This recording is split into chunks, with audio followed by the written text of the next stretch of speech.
할렐루야. 오늘은 창세기 16번째 말씀입니다. 오늘은 죄의 형벌이라는 제목으로 말씀을 나누기 원합니다. 창세기 3장 14절입니다. 여호와 하나님이 뱀에게 이르시되 너가 이렇게 하였으니 너가 모든 육축과 들의 모든 짐승보다 더욱 저주를 받아 배로 다니고 종신토록 흙을 먹을지니라. 아멘. 하나님은 죄에 대해서 행한 대로 보응하시는 분이십니다. 그래서 뱀, 여자, 남자 이 죄에 연관된 순서로 하나님께서 저주하십니다. 원인을 제공한 뱀을 제일 먼저 저주하셨습니다. 먼저 뱀에게 어떤 죄의 형벌을 하셨습니까? 모든 육축과 들짐승보다 더 저주를 받고 배로 다니고 종신토록 흙을 먹게 했습니다.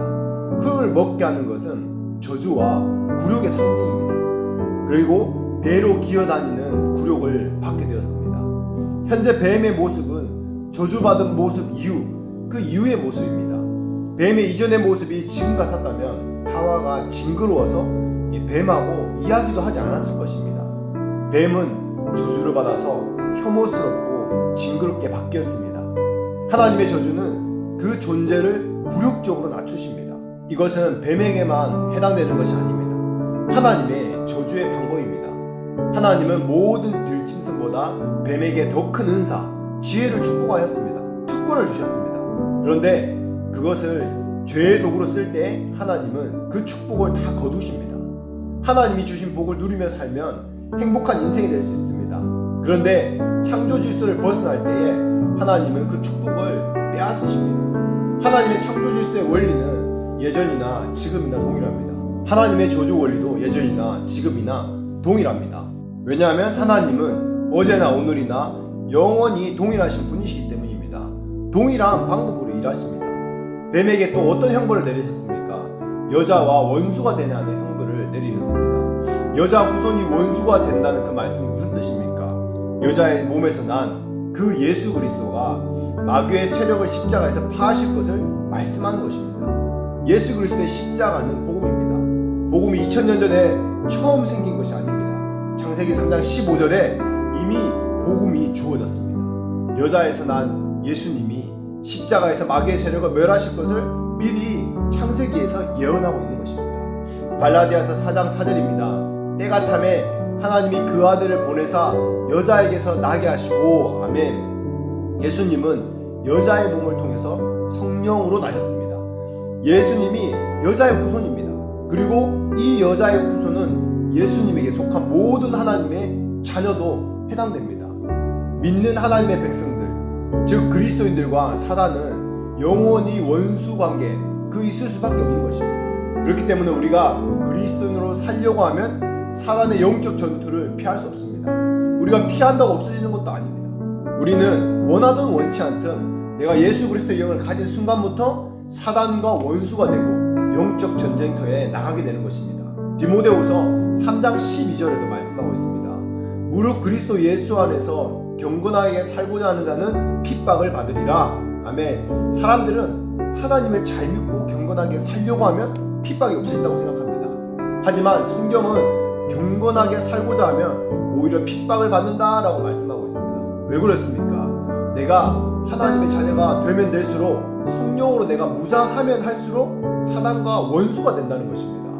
우리가 이것을 알고 있으면 우리가 공격받고 핍박받을 때 시험에 들지 않을 수 있습니다. 우리가 공격받고 핍박받는 것은 우리가 하나님의 자녀라는 증거입니다.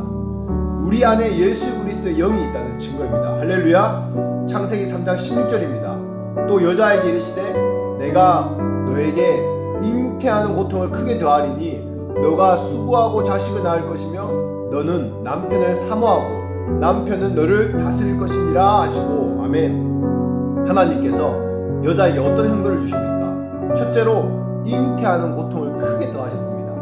여자에게 잉태하는 것은 원래 하나님의 축복으로 주신 것입니다. 창세기 1장 28절에 생육하고 번성하여 땅에 충만하는 것, 이것이 사명을 주실 때 여자에게 잉태의 복을 주셨습니다. 성경은 아이를 가진 태는 복이 있다고 말씀하고 있습니다. 그런데 그 축복을 그 여자가 감당치 못할 때 그 축복이 고통으로 바뀌게 되었습니다. 그래서 여자들이 가장 피하고 싶은 고통인 출산의 고통이 그때 생겼습니다. 하지만 출산의 고통과 다른 육체의 고통들이 저주만 있는 것이 아닙니다. 다시 말씀드립니다. 고통이 저주이기만 한 것이 아닙니다. 베드로전서 4장 1절입니다. 그리스도께서 이미 육체의 고난을 받으셨으니 너희도 같은 마음으로 갑옷을 삼으라. 이는 육체의 고난을 받은 자가 죄를 그쳤음이니. 아멘. 베드로는 고난을 받음으로써 죄를 그치게 된다고 말했습니다. 그래서 육체의 고난이 유익입니다. 우리가 꼭 출산의 고통뿐만 아니라 어떤 사고나 병으로 고난을 받을 때 자기가 원해서가 아니라 괜히 자기 죄를 떠올리게 됩니다. 내가 뭘 잘못해서 그렇게 됐지? 내가 뭐 11조를 떼먹었나? 내가 뭐 이렇게 잘못한 게 있나? 내가 리더를 또 험담해서 그렇나? 누가 말하지 않았는데 자기 스스로 죄를 떠올립니다. 이게 창조의 원리입니다. 하나님께서 우리에게 고난을 주는 것은 유익이 있는 것입니다. 아멘. 고난은 자기 죄를 생각하고 기억하게 만듭니다. 그리고 다시는 그 죄를 짓지 않도록 돌이키게 합니다.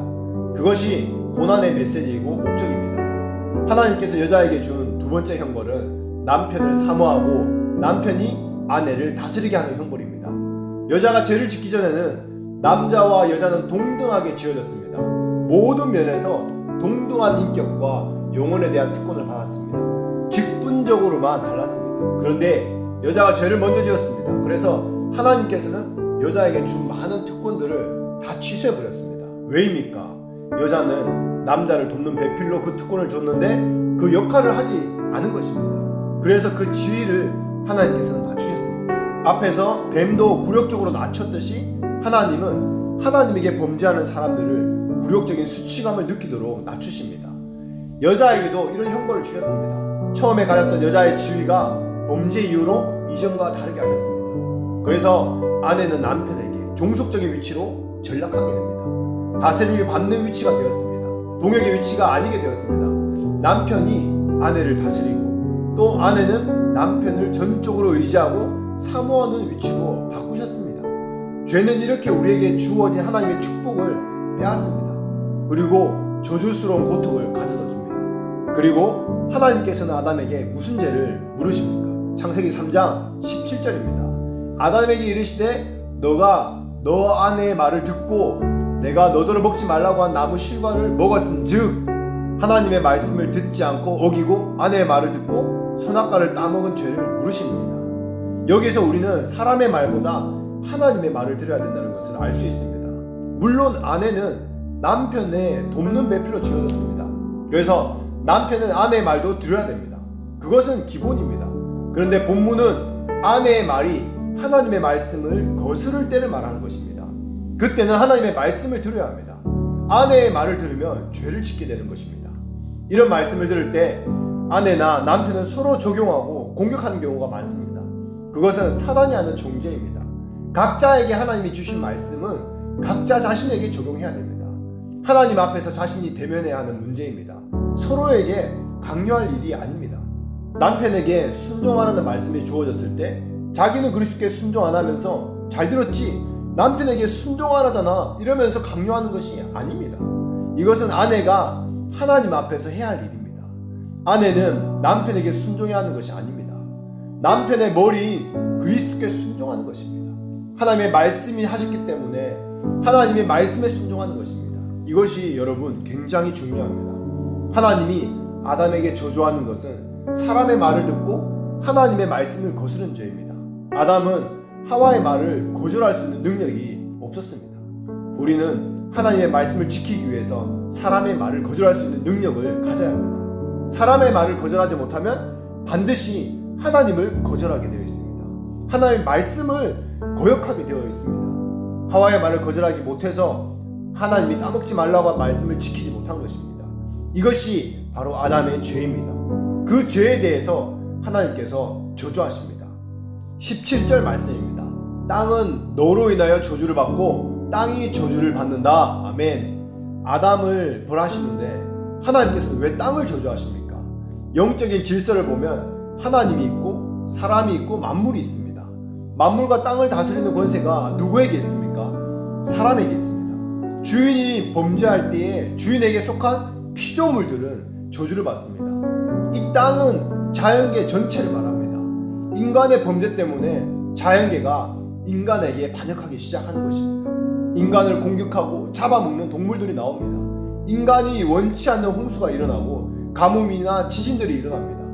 인간이 하나님께 더 반역할수록 이 땅은 더 심각하게 인간을 해롭게 할 것입니다. 우리가 하나님께 거역하는 만큼 자연은 우리에게 더 반역하게 됩니다. 지금 우리 인간은 하나님의 창조 질서를 무시하고 더 악하게 진행되어지고 있습니다. 복제인간을 시도하는 과학자들, 낙태를 합법화하는 그런 사람들, 동성애와 성전환을 합법화하는 사람들, 하나님의 창조 질서를 파괴하는 것입니다. 이런 것은 정말 위험합니다. 인간에게 어떤 재앙이 올지 모릅니다. 암과 에이즈, 사스, 광우병, 코로나, 이것들이 다 우연히 온 것이 아닙니다. 하나님의 창조 질서를 거스르는 만큼 저주가 더욱 강하게 옵니다. 우리 그리스도인들은 하나님의 창조 질서를 파괴하는 이런 죄의 세력들, 그 문화들을 그리스도의 문화로 회복해야 됩니다. 다음으로 아담이 자기 죄로 인해 받아야 될 그 형벌, 그것이 무엇입니까? 창세기 3장 17절 후반부입니다. 너는 종신토록 수고하여야 그 소산을 먹으리라. 아멘. 종신토록이라는 것은 죽을 때까지 말합니다. 즉 평생토록 수고해야 소산을 먹을 수 있게 하신 것입니다. 그 어느 정도로 여러분 수고해야 됩니까? 이마에 땀이 흘릴 정도로 노동을 하고 고생을 해야만 간신히 생계 유지할 수 있게 하신 것입니다. 저주를 받기 전에는 아담은요, 에덴 동산에서 각종 나무 실과를 마음껏 따먹고 살았습니다. 그런데 저주받은 이후에 어떻게 되었습니까? 먹고 사는 문제를 책임져야 하기 때문에 거기에 시간과 노동을 들이는 그런 인생을 살게 되었습니다. 먹고 살기 위해서 사는 인생이 되었습니다. 먹고 살아야지, 입에 풀 칠해야지, 보통 이렇게 얘기들 많이 합니다. 하지만 우리 인간은 창조 목적이 무엇입니까? 하나님의 기쁨에 내는 것입니다. 우리는 하나님의 영광을 위해서 창조되었습니다. 우리는 먹고 살기 위해서 존재하는 것이 아닙니다. 사실 범죄하기 전에 노동은 즐거움이고 축복이고 기쁨이었습니다. 그런데 범죄한 이후의 노동이 어땠습니까? 괴롭고 슬프고 고통스러운 것으로, 부정적인 것으로 바뀌었습니다. 예수님을 모르는 사람들이 얼마나 불쌍합니까? 하나님의 기쁨이 되기 위해서 살아야 되는데 먹고 사는 문제에 붙잡혀서 육신만 가지고 그 육신을 위해서 사는 인생, 그것이 얼마나 불쌍한 인생입니까? 우리도 과거에 예수를 모를 때 먹고 살고 잘 먹고 좋은 집 좋은 차, 이게 목적이었지만 이제는 하나님의 영광이 되는 삶을 살아야 하는 것을 깨달았습니다. 여러분, 우리는요 하나님의 영광이 되는 삶을 사는 자들입니다. 아멘. 그리고 다음으로 하나님이 아담에게 내리신 형벌은 창세기 3장 19절 후반부입니다. 필경은 흙으로 돌아가리니 그 속에서 너가 취함을 입었음이니라. 너는 흙이니 흙으로 돌아갈 것이니라 하시니라. 아멘.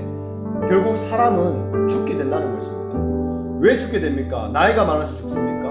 사고가 나서 죽습니까? 로마서 6장 23절에 죄의 삭은 사망이라고 말씀합니다.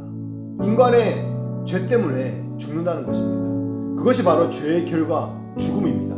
생물학적으로 보면 세포에 수명이 다해서 죽는다, 이렇게 할지 몰라도 말씀은 죄 때문에 죽는다라고 말씀하고 있습니다. 아무리 열심히 살아봤자 죄인인 우리는 결국 흙으로 돌아갑니다. 다만 그렇게 살기 위해서 산다면 그냥 동물과 죽는 것이 다를 바가 없을 것입니다. 말씀을 마무리하겠습니다. 하나님이 하시는 저주는 옳은 것입니까? 좋은 것입니까? 여러분, 나쁜 것입니까? 네, 나쁜 것입니다. 그러나 우리는 하나님은 절대적인 선이라고 배웠습니다. 하나님이 하신 것이면 나에게 손해가 되고 나쁘고 비록 악한 것일지라도 그것은 선한 것입니다. 하나님이 아담과 하와에게 또 뱀에게 저주했습니다. 그렇다면 우리는 그 저주를 어떻게 받아들여야 됩니까? 바로 선하게 받아들여야 됩니다. 거부하면 안 됩니다. 하나님이 하셨기 때문입니다. 여러분, 한번 생각해 보십시오. 만약에 죄로 타락한 인간들이 영원한 생명을 갖고 있는다면 이 세상이 어떻게 돌아가겠습니까? 지금도 이 사람들이 이 빈부격차, 많은 이런 죄성들이 있습니다. 막 힘과 능력이 없다고 차별당하며 이렇게 힘들게 살아가고 있습니다. 만약에 영원히 살 수 있다면 인간들은 더 악해질 것입니다. 그리고 악한 사람들이 이 사는 세상, 정말 이것이 영원하다면 그것은 정말 살아있는 지옥이 될 것입니다. 인간이 영원히 못 살게 된 저주는 죄인이 된 순간부터 사실 저주가 아니라 축복이 되었습니다. 이것이 우리가 저주를 잘 순종해서 받을 때 이 저주는 우리에게 축복이 됩니다.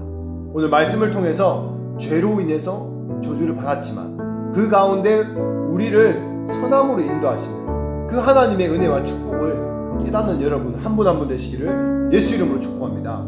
아멘.